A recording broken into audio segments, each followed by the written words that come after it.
அரசியலில் என்ட்ரியாகும் அம்பிகா அவரே சொன்ன தகவல். 80s நடிகைகளில் பலரோட கனவு கன்னியா இருந்தவங்க தான் அம்பிகா.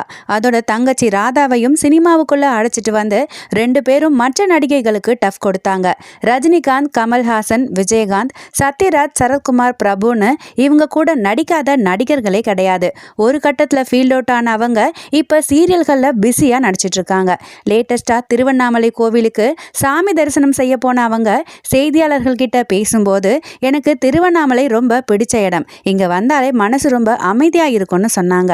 அதை தொடர்ந்து அவங்க கிட்ட உங்களுக்கு அரசியலுக்கு வர ஐடியா இருக்கான்னு கேள்வி கேட்கப்பட்டுச்சு. அதுக்கு அவங்க, எனக்கு அரசியல் ரொம்பவே பிடிக்கும், வரணும், ஆனா எந்த கட்சின்னு அப்புறமா சொல்றேன்னு ஷார்ட்டா சொல்லி கியூரியாசிட்டியை ஏற்படுத்தினாங்க. ஆல்ரெடி 2026 தமிழக சட்டமன்ற தேர்தல் களம் பரபரப்பா இருக்கு. இதுல இவங்க என்ட்ரி வேறையா? அது சரி, எந்த கட்சியில சேர போறாங்க? திமுகவா, அதிமுகவா அல்லது தமிழக வெற்றி கழகமான கேள்வி எழுப்புறாங்க ரசிகர்கள்.